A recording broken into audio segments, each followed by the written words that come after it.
बार तेनालीराम महाराज से किसी बात पर रूठा हुआ था कि महाराज कृष्णदेव राय ने उसे फिर से किसी बात पर डांट दिया, जिसकी वजह से तेनालीराम बिना बताए वहां से कहीं चला गया और दरबार में आना बंद कर दिया।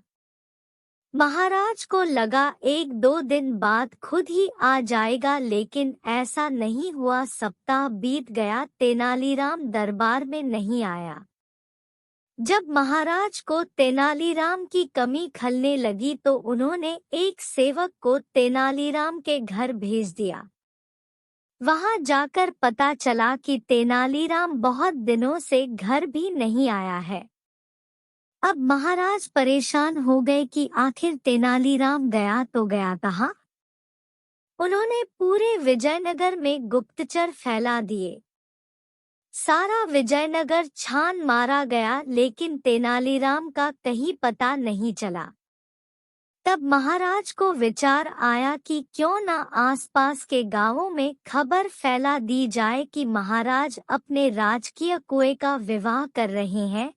इसलिए गांवों के मुखियाओं को आदेश दिया जाता है कि वो अपने अपने गांवों के कुएं को लेकर विजयनगर पहुंच जाए। जो मुखिया आदेश का उल्लंघन करेगा उसे मृत्युदंड दिया जाएगा।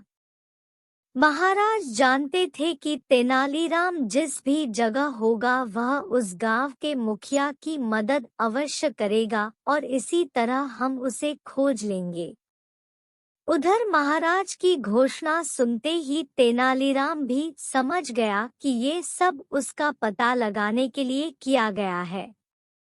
सभी गांवों के मुखिया ये घोषणा सुनकर हैरान थे।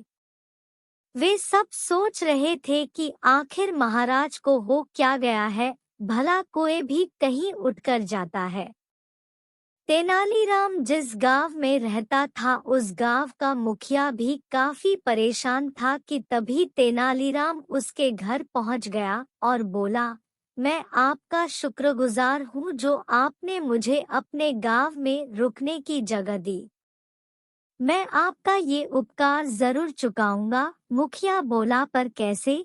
अब आप आसपास के गांवों के सभी मुखियाओं को एकत्रित कर लीजिए और मैं जैसा कहूँ आप वैसा ही करना। इस तरह मैं आपको महाराज की घोषणा का हल बताऊंगा। तेनालीराम के कहे अनुसार उसने सभी गांवों के मुखियाओं को एकत्रित कर लिया और विजयनगर के बाहर जाकर डेरा डाला। तब तेनालीराम ने एक मुखिया को अपने पास बुलाया और बोला, अब तुम महाराज के पास जाकर बोलना कि महाराज आपके राजकीय कुएं के विवाह में सम्मिलित होने के लिए हमारे कुएं राजधानी के बाहर ठहरे हुए हैं। कृपा करके आप अपने कुएं को उनकी अगवानी के लिए भेज दीजिए। मुखिया ने महाराज के पास जाकर वही कहा जो तेनालीराम ने बोला था। तब महाराज ने पूछा, तुम्हें ये सुझाव किसने दिया है? मुखिया ने साफ साफ बता दिया कि कुछ दिनों से हमारे गांव में एक आदमी आकर रह रहा है, उसने मुझे ये सब बोलने के लिए बोला था। मुखिया की बात सुनते ही महाराज समझ गए कि हो न हो वो तेनालीराम ही होगा। महाराज बोले, वह अभी कहाँ है? महाराज, वह अभी राजधानी के बाहर खड़ा है, मुखिया ने कहा। महाराज ने अपने सेवकों को तुरंत रथ तैयार कर राजधानी के बाहर जाने का आदेश दिया। कुछ ही देर में वो तेनालीराम को लेने के लिए राजधानी के बाहर पहुंच गए। तेनालीराम को देखते ही महाराज बहुत खुश हुए और उसे बड़े धूमधाम से दरबार में लाया गया। सभी मुखियाओं को भी पुरस्कार देकर विदा किया गया। कृष्णदेव राजा के दरबार में सुंदर नाम का एक मंत्री था, जो तेनाली को पसंद नहीं करता था, क्योंकि तेनाली ने उसका 1-2 बार अपमान किया था। उसके साथ राज पंडित भी तेनाली को पसंद नहीं करता था, क्योंकि तेनाली उसको कोई भाव नहीं देता था। सुंदर और राज पंडित साथ बैठकर तेनाली की बुराई करता और उसको सबक सिखाने की कहता था। सुंदर ने राजा को तेनाली के खिलाफ भड़काने की साजिश बनाई। वह राजा के पास गया और बोला कि तेनाली हमारे राज्य के लोगों को मूर्ख बना रहा है और वह आपके खिलाफ भी बोल रहा है। राजा ने सुंदर को कहा कि तुमको जो भी शिकायत है राजसभा में कहो। इसके बाद सुंदर चला गया। राजा ने सोचा बहुत दिन से सुंदर तेनाली के खिलाफ कह रहा है, शायद इसमें कोई सच्चाई हो। राजा ने दरबार में तेनाली से पूछा कि तुम्हारे बारे में बहुत शिकायत मिल रही है और तुम मेरे खिलाफ भी बोलते हो, क्या यह सच है?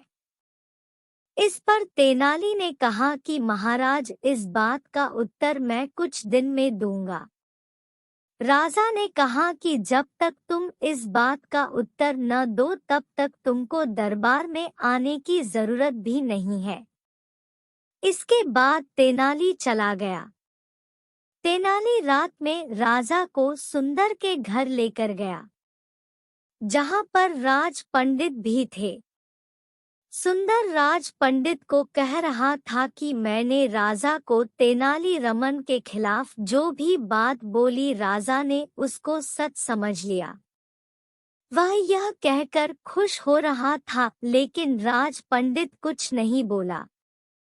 अब राजा को समझ आ चुका था कि सुंदर झूठ बोल रहा है। इसके साथ वह राज पंडित को भी भड़का रहा है। राजा ने तेनाली को कहा कि वह कोई तरकीब लगाकर राज पंडित को सुंदर से अलग करे। तेनाली ने कुछ दिनों बाद एक भोज का आयोजन किया, जिसमें सुंदर और राज पंडित को भी बुलाया। तेनाली राम ने खुद का और सुंदर का खाना साथ में लगाया, जबकि राज पंडित का खाना थोड़ी दूर लगाया। खाने के दौरान तेनाली राम सुंदर के कान में बिना कुछ बात बोले फुसफुसाने लगा और खाने के बाद तेनाली ने कहा कि इस गुप्त बात को किसी को मत कहना। राज पंडित ने जब सुंदर से उस गुप्त बात के बारे में पूछा तो सुंदर ने कहा कि तेनाली ने उसके कान में कुछ नहीं बोला। इसके बाद राज पंडित ने सोचा कि सुंदर जरूर मुझसे कुछ बात छुपा रहा है। पहले तो यह तेनाली की मुझसे चुगली किया करता था। इसके बाद से राज पंडित सुंदर से अलग रहने लगे। जब तेनाली ने राजा को इस बारे में बताया तो वह बहुत खुश हुए और उनने तेनाली की तारीफ की। राज दरबार में तेनाली रमन को नींद आ रही थी। जब राजा कृष्णदेव राय ने यह देखा तो उन्होंने तेनाली रमन से कहा कि यह राज दरबार है, तुम्हारा घर नहीं है। तुम इस सभा की बेइज्जती कर रहे हो। तुम्हारी सजा यह है कि तुमको कुछ दिनों के लिए दरबार से निकाला जाता है। जब तेनाली रमन ने यह सुना तो वह चुपचाप वहां से चले गए, जैसे कुछ हुआ ही न हो। इस पर एक मंत्री ने राजा को कहा कि देखा महाराज, आपने तेनाली रमन के तेवर, उसको इस बात से कोई फर्क ही नहीं पड़ता। आएगी। तुमको तेज नजरों से इसको पकड़ना होगा।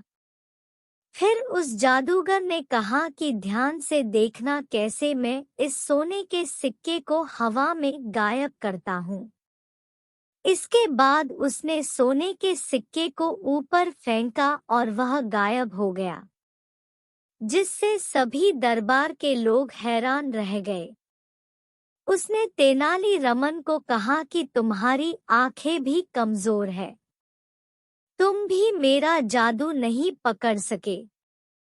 इसके बाद वह दरबार में मौजूद सभी लोगों को कहने लगा कि कोई ऐसा व्यक्ति है जो मेरे जैसा कुछ करके दिखा सके। उसके घमंड को देखते हुए तेनाली रमन ने कहा कि मैं जो बंद आंखों से कर सकता हूँ, उसको तुम खुली आंखों से भी नहीं कर सकते। उसकी बात सुनकर जादूगर बोला, जो तुम बंद आंखों से करोगे, अगर मैं खुली आंखों से भी नहीं कर सका तो मैं तुम्हारा गुलाम बन जाऊंगा। यदि मैंने वह कर लिया तो तुम मेरे गुलाम बन जाओगे।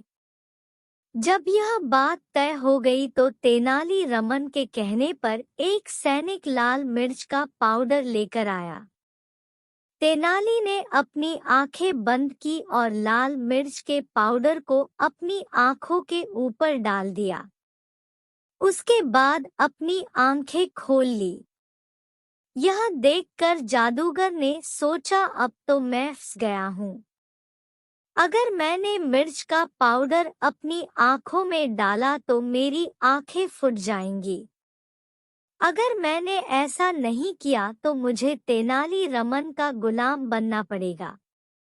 उसने तेनाली रमन से माफी मांगी कि आप बहुत बुद्धिमान हैं, मैं आपकी गुलामी को स्वीकार करता हूँ। तेनाली रमन ने कहा कि मैं तुम्हें गुलाम नहीं बनाना चाहता।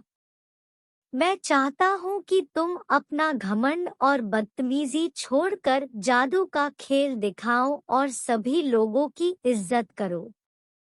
जादूगर ने कहा कि आगे से वह ऐसा ही करेगा। इसके बाद वह चला गया।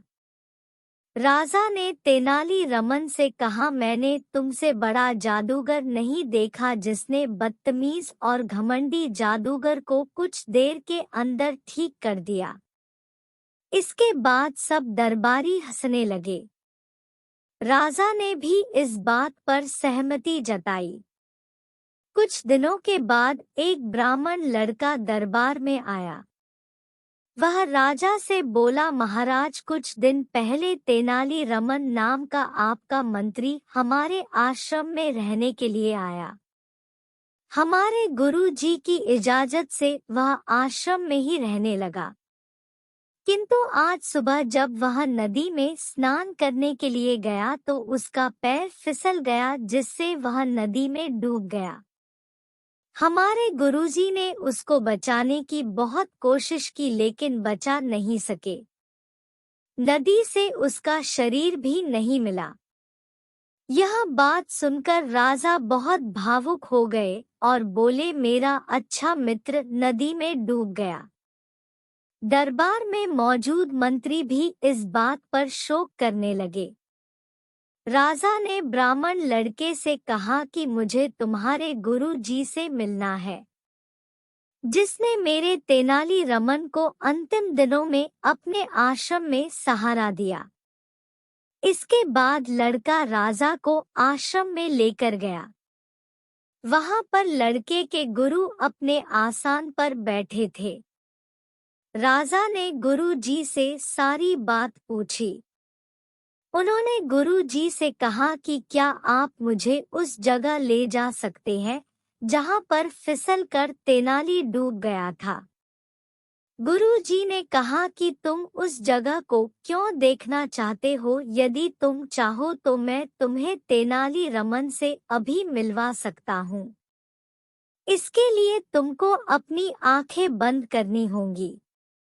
राजा ने अपनी आंखें कुछ समय के लिए बंद की। जब उन्होंने अपनी आंखें खोली तो तेनाली रमन को अपने सामने पाया। राजा ने तेनाली रमन को गले लगा लिया और बात की।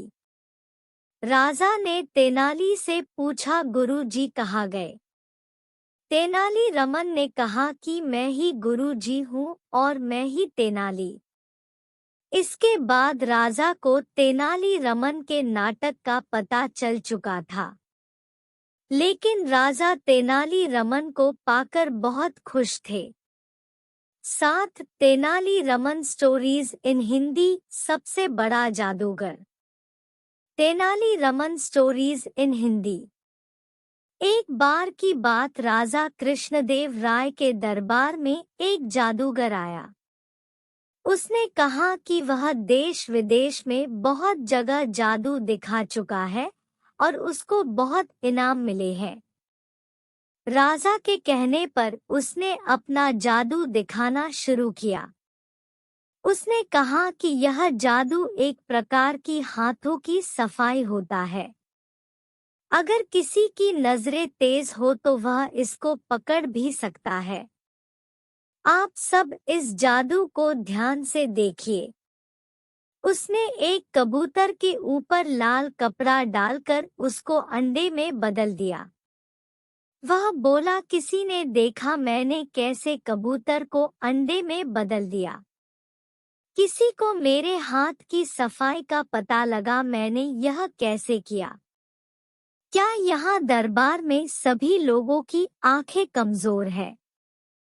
इसके बाद उसने उस अंडे के ऊपर लाल कपड़ा डाला और उसको सोने के सिक्के में बदल दिया। इसके बाद भी उसने सभी लोगों से पूछा, किसी को मेरे हाथ की सफाई नजर आई? उसने तेनाली रमन को कहा कि तुम तो बहुत बुद्धिमान हो, लेकिन इस जादू के खेल में बुद्धिमानी काम नहीं।